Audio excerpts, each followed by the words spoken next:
우리가 얘기했다고. 절대로 안 될 거다. 그래도 절대로 안 된다.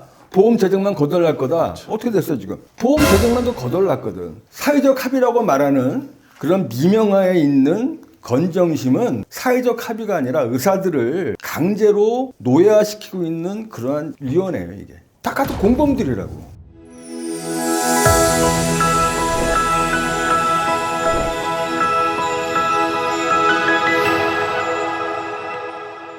네, 주수호의 모먼트 진행을 맡게 된 신경외과 전문의 조성준입니다. 대표님 알게 된 지 23년째예요. 그때 저는 학생이었고 젊은 아저씨였고 그런데 벌써 23년이 흘렀고 그 23년 동안 우리 의료계는 점점 더 뭔가 나빠지고 있는 느낌이 듭니다. 그래서 대표님 모시고 오늘 의료 현안에 대해서 좀 무거운 얘기를 나눠볼까 합니다. 의협이 사실상 개원이 단체로 전락해 있는 느낌이 많이 들어요. 의협이 정말 대한민국 의사들의 대표단체가 되려면 어떤 처방이 필요할까요? 2000년도 의학번호 투쟁 때를 얘기 안 할 수가 없는 게 의대생, 전공의, 대학 교수, 병원의 공직이, 개원이 다 한 뜻으로 뭉쳤단 말이에요. 그게 가능했던 이유는 뭐냐면은 의학분업을 막아야 된다라는 절차절명의 의사들 전체가 동의할 수 있는 큰 목표가 있었기 때문에 가능했던 거예요. 그게 의학분업 투쟁 이후로 여러 가지 현안들에 대해서 그때그때 방어하기만 급급했지 우리 의사들이 가야 될 큰 목표 설정을 못하고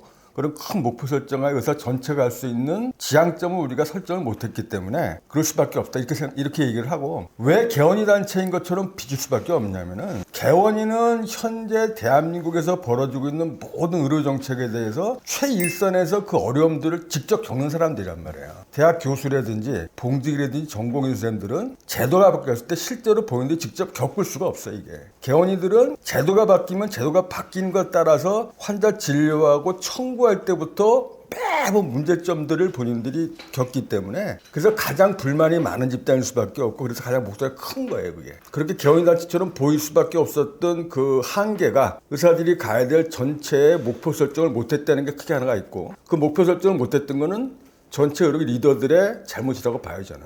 그래서 제가 이제 하고 싶은 게 그래서 우리 의사들이 전체가 가야 될 큰 목표 설정을 해야 되겠다. 큰 목표 설정을 하기 위해서 단체가 만들기 그래서 미래의료 포럼의 단체를 만들었고 그 단체를 통해서 의사들이 가야 될 큰 목표 설정을 하고 그 목표 설정 하에서 전체 의사들이 같이 가는 그런 움직임을 보여야 되겠다. 그래야지만 대한의사협회가 실질적인 우리나라 전체 의사들의 대표단체가 될 수밖에 없는 거고 그래야지만 정부에서도 언론에서도 시민사회 단체에서도 의사협회의 목소리를 더 중하게 들을 거라는 거죠. 몇 년 전에 전공의들이 한번 또 파업을 했었지 않습니까? 그러다가 흐지부지 끝나버렸는데 전공의 단체가 개별적으로 만들어지고 또 의사협회하고 어떤 면에서는 좀 대립하는 것 같은 그런 구도가 되어 있습니다. 이걸 어떻게 해결을 해야 될까요?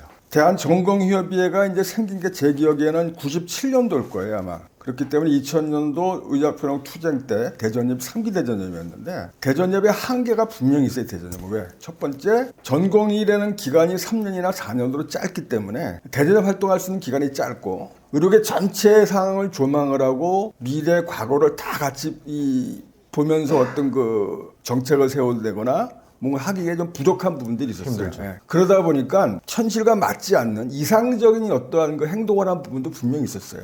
그럼에도 불구하고 전공의들은 어쨌든 간에 우리 대한의사협회, 우리 의사들의 미래이기 때문에 우리 기성세대들이 좀 더 대한전공의협에 대해서 관심을 갖고 그랬어야 되는데 그 못한 부분에 대해서는 기성세대가 완전 반성을 해야 되는데 또 하나 전공의협회 내지는 우리 전공의 선생님들 당부드리고 싶은 거는 기성세대가 절대로 대한전공의협회나 전공의들의 적이 아니란 말이에요.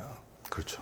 전공의들이 가야 될 미래가 개원인 거예요. 기성세대고. 혹시는 기성세대가 하는 행동들이 못마땅한 부분이 있으면은 그 못마땅한 부분에 대해서 서로 터놓고 말을 할 수 있는 그런 기회들을 많이 가져야 되는데 저 사람들은 왜 저럴까? 우리 저 선배님들은 왜 저럴까? 우리는 이렇지 않아. 이렇게 생각하다 보면은 자꾸 벽이 쌓이고 그러다 보면 의료계 내 분열이 자꾸 초래되는 거고 분열이 초래되는 걸 좋아할 사람들은 정부나 정치권이란 말이에요. 그렇죠.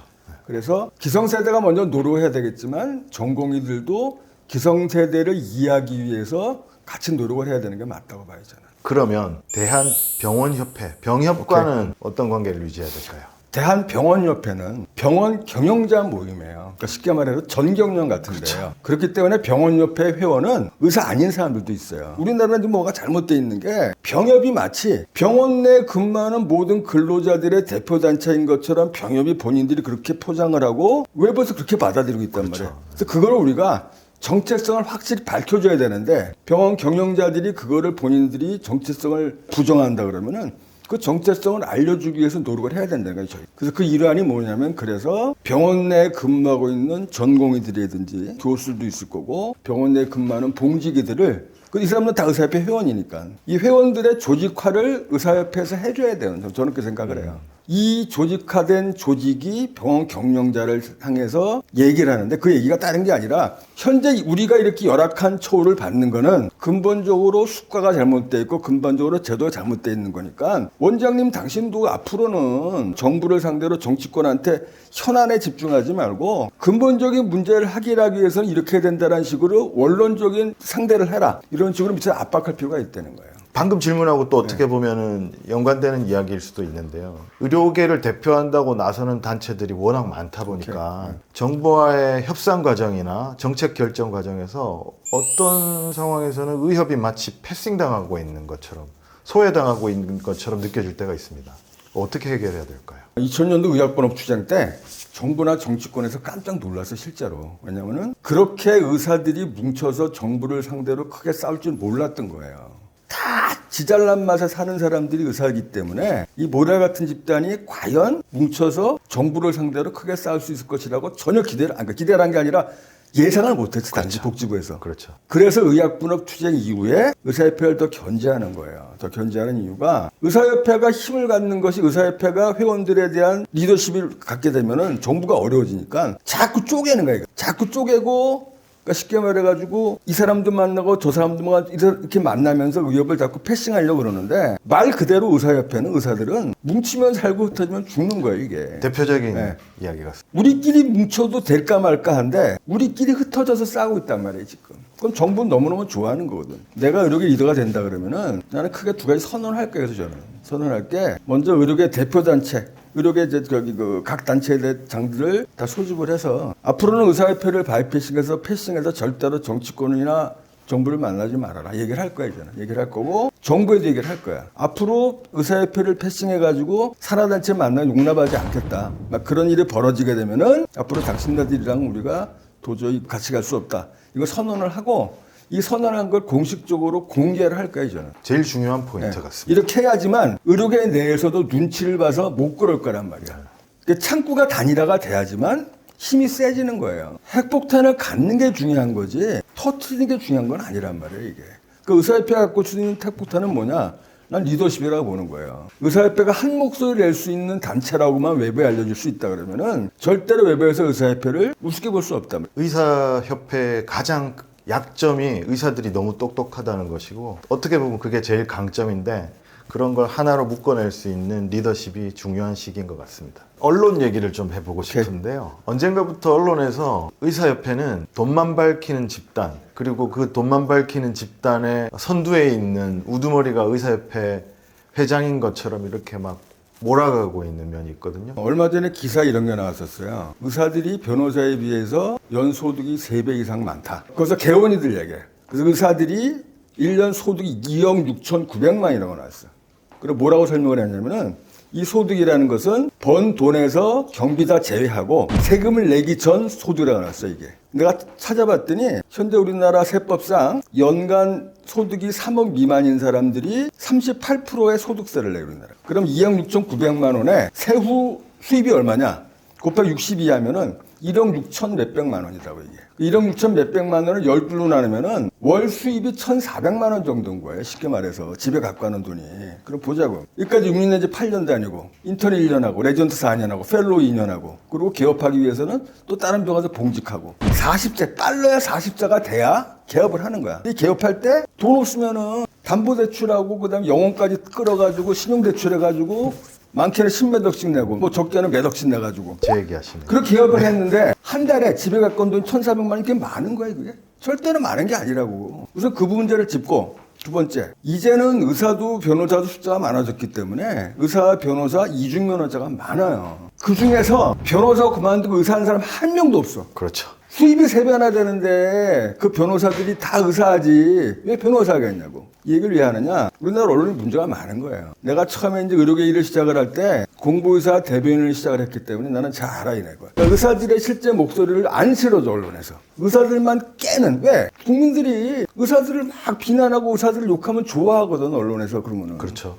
그러다 보니까 언론에서도 그런 것만 싫은 거야. 언론에 보도되는 보건의료 관련 정책 나면은 그 중에서 항상 이름 들어가는 김윤이라는 교수가 있다고. 서울대 의료관리학교실 교수인데 2000년도에 의학분업을 시작을 할 때 의학분업에 처음에 의학분업을 횃불을 들킨 사람이 누구냐면 서울대 의료관리학교실의 김용익이라는 사람이야. 그리고 김용익이라는 사람은 현재 지금 가장 활발하게 말을 많이 하고 있는 김윤희의 스승 같은 사람이라고. 의학분업 처음 시작할 때 대한의사협회를 비롯해 의료계에서 우리가 얘기했다고. 이건 실패할 거다. 왜? 그 당시 의학분업을 정부에서 추진할 때 이 얘기가 명분이 뭐였느냐? 의학분업을 시행함으로써 의약품 오남용을 줄여서 국민 건강을 향상시키고 약제비를 줄여서 건강보험 재정을 줄인다가 목표였단 말이야. 우리가 얘기했다고. 절대로 안 될 거다. 그래도 절대로 안 된다. 보험 재정만 거덜날 거다. 그렇죠. 어떻게 됐어 지금? 보험 재정만도 거덜났거든. 실패했다고. 두 번째, 의학전문대학원 제도를 처음에 시행을 할 때 그 당시 이제 정부에서 뭐라고 했느냐? 이건 DJ 정부에서 했던 건데 기초과학, 뭐 생물학이니 양리학이니 화학이니 이런 거 한 사람들이 의대를 들어와서 의사가 되면은 임상의사로 가지 않고 많은 사람들이 의과학자가 될 것이다. 그래서 우리나라가 의과학자도 많이 배출하고 의사들의 길을 넓혀 이렇게 얘기를 했단 말이에요. 그래서 우리 그때 뭐라고 했냐면은 기초과학 하던 사람들이 의대 들어온 이유가 뭐냐. 기초과학자들에 대해서 기초과학 분야에 대해서 정부에서 투자를 안 하니까 비전이 없어서 의대 들어오는 건데 이 사람들은 무조건 다 임상의사 되기 위해서 들어온 사람들이다. 그래서 실패한다 이제도. 실패했단 말이에요. 어떻게 실패했다고 우리가 어떻게 하느냐. 의학전문대학원에서 다 돌아가고 있어요. 지금 다 6년째로. 이것도 추진한 세력이 그 세력이란 말이야. 그리고 최근 얘기. 문재인 대통령이 대통령 되고 나고 서울 성모병원 가가지고 막 그냥 쇼해가면서 문재인 켜라 그러면서 보장성 강화라고 막 했단 말이에요. 그때 막 밀어붙였다고. 우리가 뭐라 그랬어요? 보장성 강화 좋은데 재원 마련이 안 된 상태에서 보장성 강화 정책을 들고 나가면은 재정 고갈될 거다. 그때 김윤희가 뭐라 그랬느냐? 절대로 그럴 일 없다고 얘기했다고. 그걸 보잔 말이에요. 2000년도, 2003년도, 2020년도 큰 세 가지 대한민국의 보로 정책에 변화가 있을 때 이걸 다 밀어붙인 세력들이 서울대 의료관리학 교수를 비롯한 이런 소위 말하는 의료 정책을 하는 사람들인데 다 실패했단 말이야. 그런데 반성을 하긴커녕 현재 벌어지고 있는 필수 의료의 문제점들에 대해서 대안을 내놓는 게 이 사람들이 그래서 의대 입학 지원을 늘리자는 거 아니야. 지금까지 크게 세 가지 실패한 사람들을 지금도 언론에서 계속해서 이 사람들을 중용하고 이 사람들의 목소리를 실어준다는 얘기는 다 같은 공범들이라고. 언론과 김윤 그럼 다 공범이다. 거지. 그건 공범이지. 이 사람들을 단죄하거나 반성시키지는 못하고 다시 이 사람들을 앞세워가지고 이 사람들이 망쳐놓은 제도를 다시 살리겠다고 말하는 게 말이 되냐는 거지. 이게 웃기는 게 2000년도 의학분업 때부터 사회부 기자하고 보건복지부 출입했던 기자들이 지금도 데스크에 있고 논설위원실에 있다고. 다 알고 있는 친구들이 그런 짓들을 한단 말이야. 그러니까 공범이라는 얘기지. 언론 이야기를 물었는데 김윤 교수 얘기를 쭉 하시길래 결론이 어떻게 나느냐 궁금했는데 공범이다. 공범이다. 속 시원합니다. 오케이. 감사합니다.